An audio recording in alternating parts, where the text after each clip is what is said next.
उसका सूत्र स्थान है जो, उसमें आज पढ़ रहे हैं 29 जो चैप्टर है हमारा, विपरीत अविपरीत स्वप्न निर्दर्शनीय अध्याय जो है। आप इसमें 18 नंबर श्लोक पे आ जाइए सीधे, जो 150 नंबर पेज पे, 150 पे। 18 नंबर श्लोक में देखिए क्या लिखा है, यहीं पे आप लिख लीजिए सेकंड लाइन में, दूत आने का निंदित समय। यानी जो दूत है, पुराने क्या होता था टाइम में, जैसे कि कोई व्यक्ति अगर बीमार है तो वैद्य को बुलाने जो जाता था उसको दूत बोलते हैं।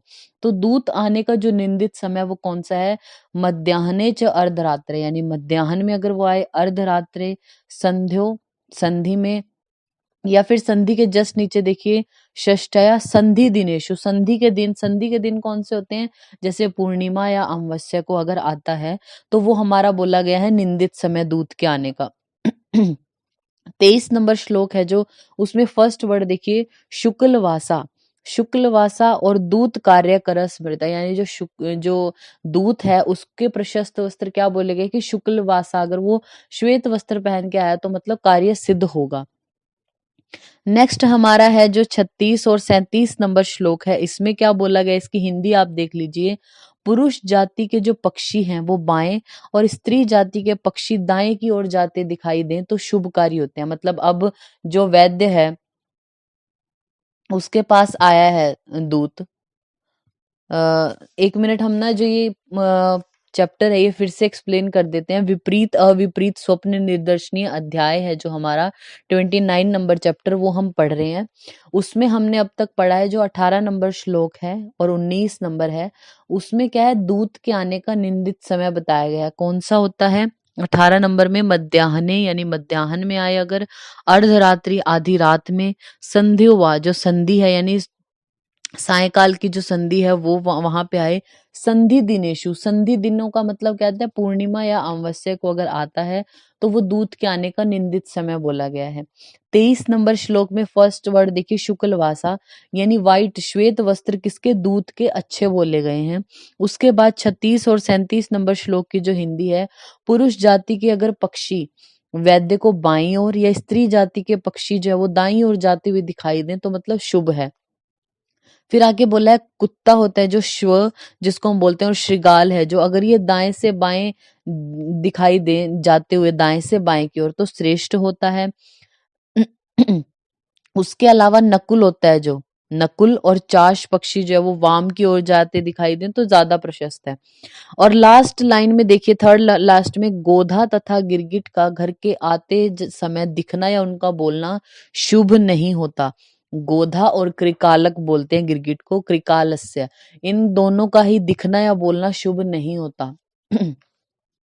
नेक्स्ट हमारा है, आप इस चैप्टर में जो इम्पोर्टेंट है, जिसमें से थोड़ा बहुत है कि पूछ सकते हैं, वैसे बहुत रेयर है कि क्वेश्चन बने, तो 38 और 39 नंबर जो श्लोक है उसमें देखिए, ज्वरिता नाम शूना, यानी जो ज्वरित है, हिंदी भी देख लीजिए, ज्वर से ग्रसित अगर व्यक्ति कुत्ते के साथ मैत्री करे, श्व यानी शून जो है हमारा, उससे जो शोष रोगी है वो बंदर के साथ, मतलब कपी के साथ अगर उसकी मित्रता दिखाई दे, उन्माद के रोगी अगर राक्षस के साथ मित्रता दिखाई दे, अपस्मार की जो है वो प्रेत आदि के साथ, प्रमेह या अतिसार वाला पेशेंट जो है वो तोय की कामना करे, यानी पानी पीने की इच्छा अगर हो प्रमेह के पेशेंट की और अतिसार के पेशेंट की, स्नेहस्य कुष्ठी नाम, कुष्ठ का पेशेंट अगर तेल पान करना चाहता है तो, गुल्म में कोष्ठ पर या सिर पर जो है वो, सिर पर वृक्ष की उत्पत्ति, यानी गुल्मेशु स्थावरो उत्पत्ति कोष्ठ है, उसके कोष्ठ पर जो है वो स्थावर की उत्पत्ति हो गई हो।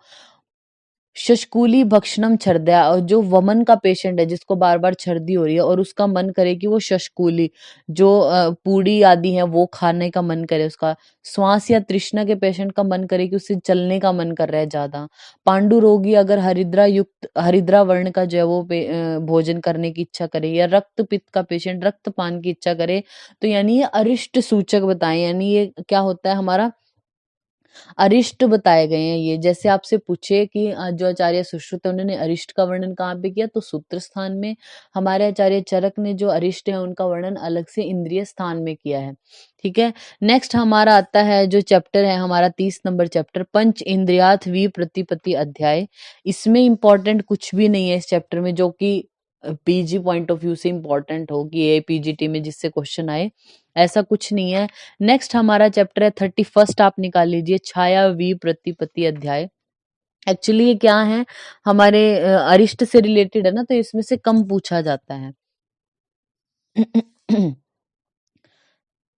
नेक्स्ट आप देखिए 5 नंबर जो श्लोक है इस चैप्टर का हमारा, छाया विप्रतिपत्ति अध्याय में 158 जो पेज नंबर है उस पे, इसमें क्या है, यस्य अधे ओष्ठः पतित, यानी जिसका नीचे का ओष्ठ पतित लटक गया है, क्षिप्तम ऊर्ध्वम तथा उत्तर, यानी जो ऊपर का ओठ है वो ऊपर की ओर चला गया हो, उभय व जम्बु व भासो, दोनों ओष्ठ जम्बू यानी जामुन के फल जैसे हो गए हों, दुर्बलम तस्य जीवितम, यानी उसका जीवन दुर्लभ है, यानी वो मृत्यु होने वाली उसकी, ऐसा बोलते हैं आचार्य जो सुश्रुत हैं।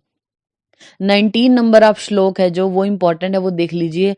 अन्य उपद्रव कृतः शोफ पाद समुत्थित, यानी अन्य किसी रोग के उपद्रव के स्वरूप में नहीं हुआ है, अगर ऐसा शोथ पैर से होता है पुरुषम, अगर मतलब जो पुरुष है उसके पैर से, मतलब कोई और डिजीज की वजह से नहीं शोथ हो रहा, अकेला बीमारी कोई नहीं है, लेकिन पैर की तरफ से शोथ होना शुरू हो गया पुरुष को, तो वो हंती, पुरुषम हंती, यानी पुरुष को मार डालेगा।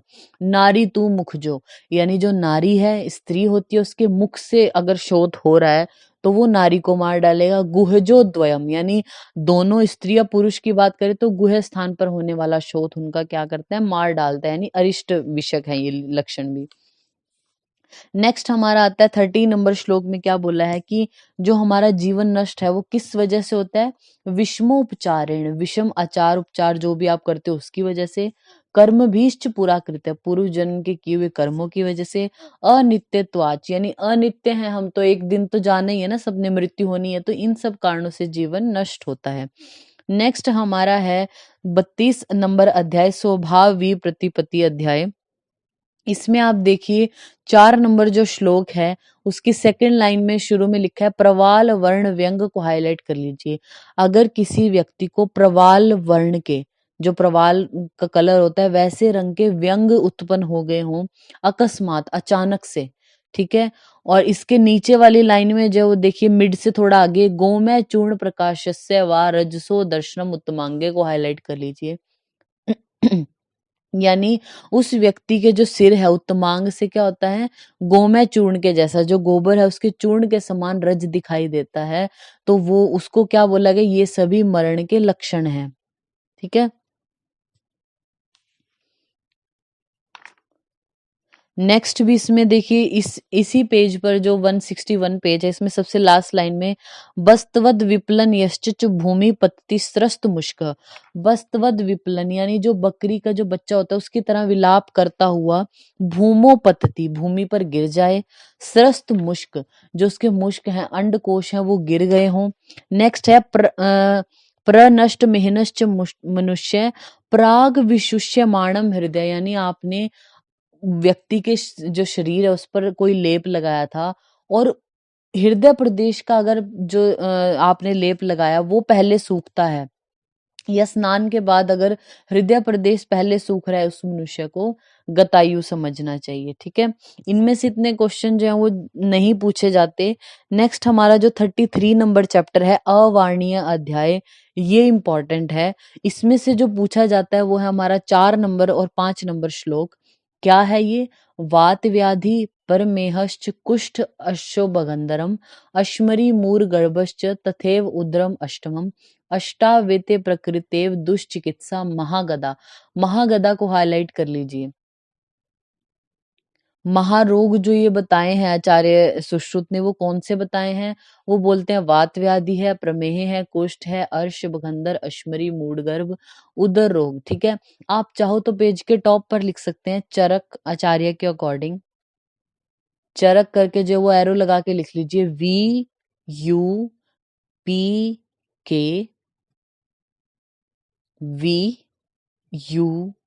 VUPK, वी का मतलब यहाँ आपको ऊपर एक्सप्लेन नहीं लिखना, बस वी से याद रखना वात व्याधि है, यू से हमारा उदर रोग है, पी से जो है वो मधुमेह याद रखना, वैसे तो प्रमेय लेकिन आचार्य चरक ने वर्ड दिया मधुमेह, के से कुष्ठ, VUPK प्लस 5 8 10 12, 5, 8, 10, 12 ये किसके चिकित्सा स्थान के अध्याय हैं? जो 5th चैप्टर है, जैसे हमारा वो आपने लिखना है, जैसे कि गुल्म है, फिर उसके बाद हमारा शोष है यानी राज्यक्षमा को, फिर अपस्मार, और फिर वो शोथ को बोलते हैं। तो आचार्य चरक के अकॉर्डिंग जो महारोग हैं 8, वो कौन से हैं?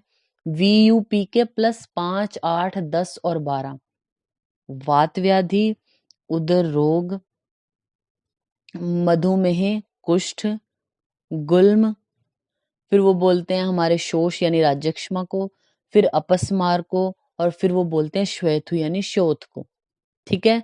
आचार्य सुश्रुत क्या बोलते हैं? वीयूपी के प्लस, वीयूपी के आचार्य सुश्रुत भी बोलते हैं, मतलब वात व्याधि, उदर रोग, प्रमेह और कुष्ठ, ये 4 तो दोनों में कॉमन है। प्लस में अर्श, अश्मरी, भगंदर और मूढ़गर्भ। आप वहीं लिख लीजिए अर्श, अश्मरी, भगंदर और मूढ़गर्भ। ठीक है। फिर ये तो हमने चरक और सुश्रुत के अकॉर्डिंग पढ़ा। उसके नीचे लिखिए वाग्वट और रस रत्न समुच्चय के अकॉर्डिंग। वाग्वट या रस रत्न समुच्चय क्या बोलते हैं? वीयूपी के प्लस अर्श, अश्मरी, भगंदर, ये तो बोलते हैं सुश्रुत के जैसे ही। मूढ़ गर्भ के स्थान पर उन्होंने नाम दिया है ग्रहणी का। ठीक है। अब इस चैप्टर में जो ये हमने पढ़ लिया जो इम्पोर्टेंट है, इसमें से ये 8 जो महारोग हैं यही पूछे जाते हैं। इसके अलावा अब सबके अरिष्ट दिए जाएंगे कि अगर ऐसा कुष्ठ का पेशेंट है तो ऐसा कुष्ठ ही असाध्य हो जाता है, इस तरीके का अगर जो है वो भगंदर का है तो असाध्य हो जाता है, तो उनके अरिष्ट दिए गए हैं। 9 नंबर आप श्लोक में देखिए, सेकेंड लाइन, पंच कर्म गुणातीतम कुष्ठम हंति कुष्ठी नाम को हाईलाइट कर लीजिए। फर्स्ट लाइन में क्या है? रक्त नेत्र वर्ड है, यानी ऐसा कुष्ठ का व्यक्ति जिसके रक्त नेत्र हो गए हों, और पंच कर्म गुणातीतम यानी पंच कर्म के गुणों से भी पेशेंट को कुछ लाभ नहीं हो रहा। कुष्ठ के पेशेंट में तो पंचकर्म बहुत ज्यादा हेल्पफुल है। अगर पंचकर्म से भी लाभ नहीं हो रहा तो वो क्या होता है? कुष्ठ उस व्यक्ति को मार डालेगा, मतलब अरिष्ट लक्षण है ये। तो आपने इतना हाईलाइट किया, पंचकर्म गुणातीतम कुष्ठम हंति कुष्ठी नाम। नेक्स्ट जो 12 नंबर श्लोक है उसमें आप हाईलाइट कर लीजिए प्रशून नाभि वृषण, यानी शोथ होना। प्रशून का मतलब है कि स्वेलिंग होगी कहाँ पे? नाभि और वृषण में। सेकेंड लाइन में देखिए अश्मरी क्षप्यंती आशु सिक्ता शर्करान्विता को हाईलाइट कर लीजिए। ये अश्मरी के पेशेंट के लिए बोला गया है कि जिस रोगी के नाभि या वृषण में जो है वो स्वेलिंग हो गई है, मूत्र रुक गया है, तो अश्मरी उसको शीघ्र ही मार डालती है। नेक्स्ट 13 नंबर श्लोक में हाईलाइट कर लीजिए गर्भकोश अपरासंगो मक्कलो योनि संवृति हन्याद स्त्रिय मूढ़ गर्भ है, यानी कौन सा मूढ़ गर्भ मार डालेगा स्त्री को? जिसमें जो है वो ये लक्षण दिखाई दे रहे हैं। कौन से? गर्भकोश परासंगो, मक्कलशूल दिखाई दे रहा है, योनि संवर्ण हो गया है, तो वो मूढ़ गर्भ स्त्री को मार डालेगा। फिर देखिए आप 16 नंबर जो श्लोक है उसको, उसमें पहला जो वर्ड है यो हृष्ट रोमा रक्ताक्षों को हाईलाइट कर लीजिए, यानी जिसमें जो है वो रोम हर्ष हो रहा है पेशेंट को और आंखें लाल रक्ताक्षो हो गई हैं। फिर सेकंड लाइन में नित्यम वक्त्रेण च उच्छ्वासति ज्वरो हंति मानव, यानी मुख से सांस ले रहा है व्यक्ति उस वो ज्वर से मर जाएगा। ठीक है। तो ज्वर के लिए अरिष्ट आपको क्या याद रखना है? रिष्ट रोमा रक्ताक्षो। नेक्स्ट 20 नंबर जो श्लोक है उसमें पहला वर्ड है शुक्लाक्ष को हाईलाइट कर लीजिए। आंखें जिनकी शुक्ल सफेद वर्ण की हो गई हैं और यक्ष्मा हंती मानव है, वो राज्यक्षमा से मर जाएगा। ठीक है। नेक्स्ट 22 नंबर जो श्लोक है उसमें आधमातम बद निष्यंदनम, आधमातम यानी आधमान है, बद निष्यंद का मतलब होता है मूत्र का अवरोध हो रहा है अगर। छर्दी हिक्का त्रिडान्विता, ये पूरी लाइन हाईलाइट कर लीजिए। अगर ऐसे ऐसे लक्षण दिखाई दे रहे हैं तो वो रोगी किससे मरेगा? विदृदी नाशियेद नरम, यानी वो अंत्य विदृदी उसको नष्ट कर देगी। 24 नंबर जो श्लोक है उसमें देखिए लोहितम छर्दियस्तु बहुशो लोहित अक्षण को हाईलाइट कर लीजिए, यानी जिसकी जो है वो आंखें क्या हो गई है? रेड यानी लाल हो गई हैं, सभी दिशाएं लाल दिख रही हैं, तो वो रक्त पित्त का पेशेंट मर जाएगा। नेक्स्ट बोला है 25 में उन्माद वाले पेशेंट के बारे में, अवांग मुखो तो उन्मुखो, यानी अपना जो मुख है वो नीचे की ओर देखता है, यानी ऐसे सिर बिल्कुल उसको लगता है कि मेरा नीचे है, या फिर ऊपर ऐसे अलग अलग तरीके से अपने सिर को देखता है। क्षीण मस जो मांस और बल है उनका क्षीण हो गया। जागृष्णु, सदा जागता ही रहता है, नींद आती नहीं। तो वो उन्माद से मर जाएगा। तो इस चैप्टर में जो इम्पोर्टेंट है आपको याद रखना है, एक तो ये हमारे जो 8 महारोग हैं वो तीनों आचार्य के अकॉर्डिंग। फिर अगर पंचकर्म से ठीक नहीं हो रहा, यानी पंचकर्म से लाभ नहीं मिल रहा और रक्त नेत्र वर्ड आए तो कुष्ठ से मरेगा। अगर नाभि अवृषण में शूल हो रहा है तो अश्मरी से होगा, मतलब शोथ हो रहा है, सॉरी। गर्भ कोश अपरासंगो, वो आप समझ जाओगे कि मूड गर्भ का है।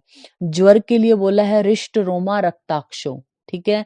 नेक्स्ट हमारा जो राज्यक्ष में उसके लिए बोला है शुक्ल आक्ष, यानी हमें नॉर्मली पता है जो ट्यूबरक्लोसिस है उसमें एनीमिया होने के चांसेस होते हैं पेशेंट को। तो एनीमिया की वजह से जो अक्ष है वो कैसी हो जाएगी, राज्यक्षमा वाले पेशेंट की शुक्ल अक्ष हो, याद रखने के लिए बता रहे हैं आपको। फिर विदृधि वाले में आदमात वद निष्यंद छर्दी हिक्का त्रिडान्वित, जो रक्तपित्त है उसमें लोहित वर्ड आएगा, ठीक है।